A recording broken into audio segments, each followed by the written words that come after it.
Hi everyone, কি অবস্থা সবার? এখন আমি আমার অফিস টাইমে ডিউটিতে, তো কাজের চাপ একটু কম, ভাবলাম একটা ভিডিও বানাই। আমি লাস্ট কয়েকটা ভিডিওতে আর কি কিছু কমেন্ট পেয়েছি নার্সিং এর মতো একটা ডিমান্ডিং সাবজেক্ট নিয়ে পড়ার কথা ভাবছে। অনেকেরই টার্গেট থাকে এটাই ক্যারিয়ার করার জন্য। নার্সিং কথাটা ভাবলে আমাদের প্রথমে মাথায় আসে যে ইউকে, কানাডা, অস্ট্রেলিয়া, কিন্তু সত্যি বলতে আসলে সবার বাজেট তো আর ওরকম সেম হয় না। আবার সবার একাডেমিক প্রোফাইলও যে খুব ওরকম হবে তেমনও না।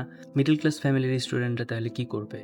এক্ষেত্রে রিয়েলিস্টিক অপশনটা আসলে কি? এশিয়ার মধ্যে অন্যতম একটা best option if you consider it's Malaysia, কারণ এখানে আপনার বাজেট ফ্রেন্ডলি অপশন আছে। তো আজকের ব্লগে আমি কোনো আদার্স এজেন্সির মতো খুব চটকদার কথা বলবো না, একদম রিয়েল পিকচারটা সামনে তুলে ধরবো, যাতে আপনারা নিজেরাই সিদ্ধান্ত নিতে পারেন এবং বুঝতে পারেন যে মালয়েশিয়া আসলে আপনার জন্য সঠিক চয়েস কিনা। তো প্রথমে আমি একটা রিয়েলিটি চেক দিই, সেটা হলো যে অনেকে ভাবেন যে মালয়েশিয়া পড়তে আসলে পার্ট টাইম জব করে পড়াশোনার খরচ টরচ সব ওঠানো, এমনকি থাকা খাওয়ার খরচও চালিয়ে নেওয়া যাবে, কিন্তু এটা আসলে সম্পূর্ণ একটা ভুল ধারণা। নার্সিং এমন একটা সাবজেক্ট, যে সাবজেক্টে আপনাকে প্রচুর ল্যাব ক্লাস করতে হবে, আপনার থিওরিটিক্যাল অ্যাসাইনমেন্ট থাকবে এবং হসপিটালের বা বিভিন্ন ক্লিনিকে আপনাকে জব প্লেসমেন্ট করে দেবে, like just like internship, intern যেগুলো আমরা বলে থাকি। সকাল থেকে বিকাল পর্যন্ত আপনাকে দেখা যাচ্ছে হসপিটালে ডিউটি করতে হবে কিংবা ল্যাবের সময় দেওয়া। এত কিছুর পর না, আপনি যে পার্ট টাইম কাজ করে, মানে পার্ট টাইম কাজ করার মধ্যে আপনার শারীরিক শক্তি বা মেন্টাল এনার্জি কিছুই থাকবে না। সেই জন্য মালয়েশিয়া যদি আপনি নার্সিং পড়তে আসতে চান, তাহলে অবশ্যই আপনার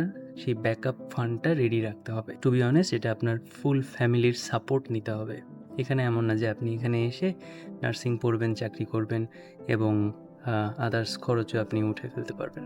নট লাইক দ্যাট। আপনার যদি টার্গেট থাকে যে হ্যাঁ আমি নার্সিং পড়বো, আমি ইঞ্জিনিয়ারিং পড়বো, লাইক হাই ডিমান্ডিং যেই সাবজেক্টগুলো আমি পড়বো, সিভিল ইঞ্জিনিয়ারিং, যে কোনো সাবজেক্টে, মানে যেগুলো আর কি খুব বেশি ডিমান্ড, এইগুলো যদি আপনি পড়তে আসেন, তাহলে ভাই বা বোন, আপনি ডেডিকেটলি পড়ালেখা করেন, আপনার কাজে ফোকাস দেওয়ার কোনো দরকার নেই। তবে ভালো দিক হলো যে এইখানে যে নার্সিং ডিগ্রিগুলো, এগুলো ইন্টারন্যাশনালি অ্যাক্রিডিটেড। যে কারিকুলাম মালয়েশিয়ার, এগুলো অনেক বেশি প্র্যাকটিক্যাল বেসড, যেটা আপনাকে আপনার যে গ্লোবাল মার্কেট এটার জন্য রেডি করবে। এখন বলা যায় যে কি কি অপশন আছে বা কারা কারা এখানে আসতে পারবেন। এখানে মূলত দুটি উপায়ে আপনি আবেদন করতে পারবেন। প্রথমটা হচ্ছে যে 3 বছর মেয়াদী ডিপ্লোমা ইন নার্সিং, এবং আরেকটা হচ্ছে যে 4 বছর মেয়াদী আপনার বিএসসি ইন নার্সিং। তো যদি আপনি ডিপ্লোমা করতে চান, তাহলে আপনার এএসএসসি এবং এইচএসসি দুটিতেই সায়েন্স ব্যাকগ্রাউন্ড থাকতে হবে, এবং সেখানে বিশেষ করে বায়োলজি, ম্যাথ, মানে সায়েন্সের যে মেইন সাবজেক্টগুলো এবং ইংলিশ, এগুলোতে আপনার সিজিপিএ বা জিপিএ যেটা বলে, এটা 3 অ্যাবভ থাকতে হবে, মানে এটা বাধ্যতামূলক। আর যদি সরাসরি আপনি বিএসসি করতে চান 4 বছরে, তখন আপনাদের এইচএসসি তে সায়েন্স ব্যাকগ্রাউন্ডের পাশাপাশি তুলনামূলক আপনার একটা ভালো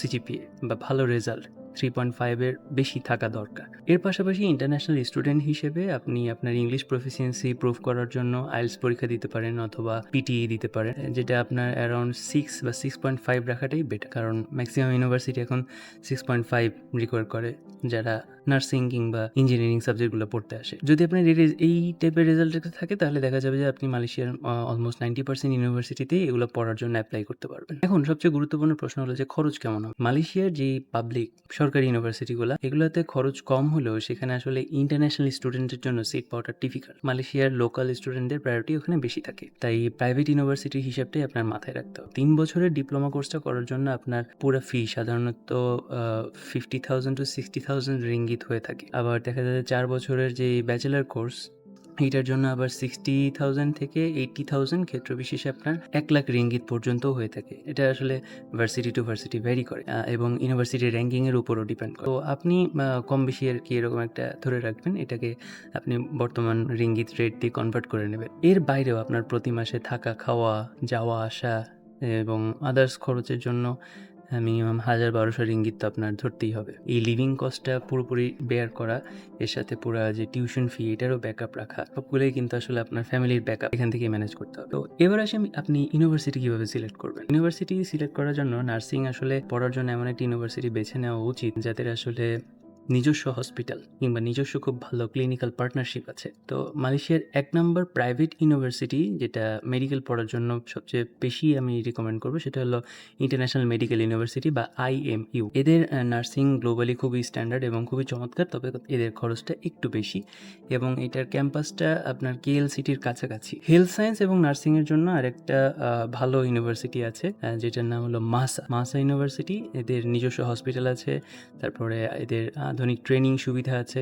আর গ্লোবাল র্যাঙ্কিংয়ের দিক থেকেও মনে করেন ইউসিএসএ ইউনিভার্সিটি বেশ এগিয়ে আছে এদিকে। এদের ব্যাচেলর অফ নার্সিং প্রোগ্রামটা আপনি চুজ করতে পারেন। আর এছাড়াও আপনার সানওয়ে ইউনিভার্সিটি, এটাও বেশ ভালো। এবং সানওয়ে ইউনিভার্সিটি তো মানে মনে করেন এখানে একদম সানওয়ের নিজস্ব অনেকগুলো মেডিকেল আছে। যদি আপনার বাজেট কিছুটা সাশ্রয়ী হয় তাহলে ম্যানেজমেন্ট অ্যান্ড সায়েন্স ইউনিভার্সিটি, যেটা এমএসইউ, আপনি ওইটাও চুজ করতে পারেন, অথবা ইউনিভার্সিটি অফ সাইবারজায়া, এই দুইটা চুজ করতে পারেন। যদি বাজেট বেশি হয় তাহলে ওই যে প্রথম তিনটা আইএমইউ, মাসা, ইউসিএসএ, বাজেট একটু কম হলে আপনি সাইবারজায়া আর এমএসইউ। বলা যায় যে এইগুলো খুব চমৎকার ল্যাব আছে, সরাসরি হসপিটালের সাথে আপনার লিঙ্ক করে দেবে এবং মোস্ট অফ দ্য টাইম আপনার হসপিটালেই সব হাতে কলমে শেখা লাগবে। সবশেষে বলি যে যারা ফিউচার বা ভবিষ্যৎ নিয়ে খুব চিন্তিত, ক্যারিয়ার ওরিয়েন্টেড যারা, তো মালয়েশিয়া থেকে নার্সিং শেষ করার পরে আপনার যদি এখানকার অফিসিয়াল নার্সিং বোর্ডের এক্সাম পাশ করে আপনি রেজিস্টার্ড নার্স হতে পারেন, তাহলে আপনাকে এখানেও যেমন চাকরির অপশন আছে, আবার মিডল ইস্ট, ইউকে কিংবা আয়ারল্যান্ডের মতো যে দেশগুলো, এখানেও কিন্তু ওরা অনেক সময় যে পাঠায় দেয় কিংবা আপনি নিজেও খোঁজ খবর নিয়ে মুভ করতে পারেন। এইগুলো আপনার জন্য অনেক সহজ হবে। মালয়েশিয়ার চিকিৎসা ব্যবস্থা খুবই উন্নত। তো আপনি যদি চান যে মালয়েশিয়ায় আপনি যে কোনো একটা প্রফেশন বেছে নেবেন, এটা আপনাকে আসলে আপনার যখন ইন্টার্নশিপ পিরিয়ডটা চলবে বিভিন্ন হসপিটালে বা ক্লিনিকে, আপনার যখন ল্যাব ওয়ার্ক বা অ্যাসাইনমেন্ট করতে হবে, তখন আপনার ভেতরে খোঁজ নিতে হবে। জিনিসটা হয়তো আপনি বুঝতেই পারবেন। এখানে আসলে প্রাইভেট ইউনিভার্সিটি এবং প্রাইভেট যে হসপিটাল, এখানে নার্সদের বেশ ভালো ডিমান্ড এবং বেশ ভালো salary. End of the day আপনাকে নার্সিং প্রফেশন আসতে হলে বেশ কষ্ট করতে হবে, কারণ মেডিকেলের পড়া খুবই কঠিন। এটা যারা মেডিকেল ব্যাকগ্রাউন্ডের তারা খুব ভালো মতোই জানে। আমার জাস্ট সাজেশন থাকবে যে কোনো এজেন্সির কথায় অন্ধ বিশ্বাস করেন না ভাই। নিজের ইউনিভার্সিটির অফিসিয়াল ওয়েবসাইটগুলো দেখেন, রিকোয়ারমেন্টগুলো মিলিয়ে দেখেন। আর আরেকটা জিনিস ট্রাই করবেন, কোনো এজেন্সির কাছ থেকে যদি আপনি ফি স্ট্রাকচার নেন, ইউনিভার্সিটির কাছ থেকেও ওই সেম প্রোগ্রামে একটা ফি স্ট্রাকচার নেবেন। বিকজ অনেক সময় এজেন্সিগুলো করে কি, এই ইউনিভার্সিটির ফি স্ট্রাকচারগুলো ওরা এডিট করে নিজেদের ইচ্ছা মতো ব্যাঙ্ক ডিটেলসটা বসায় নেয় এবং নিজেদের ইচ্ছা মতো ফিটাও চেঞ্জ করে দেয়, যেখানে ওদের পার্সোনাল প্রফিটের একটা অপশন থাকে। So be very careful. আমার সাজেশন থাকবে সবসময় ইউনিভার্সিটি মার্কেটিং ডিপার্টমেন্টের থেকে বা একদম ইউনিভার্সিটির সাথে যোগাযোগ করে তাদের ফি স্ট্রাকচারটা নেওয়ার। তো এই ছিল মালয়েশিয়ার নার্সিং রিলেটেড কিছু রিয়েল এবং প্র্যাকটিক্যাল কিছু ইনফরমেশন। যদি এর বাইরে আর কিছু জানতে চান কমেন্টে জানাবেন।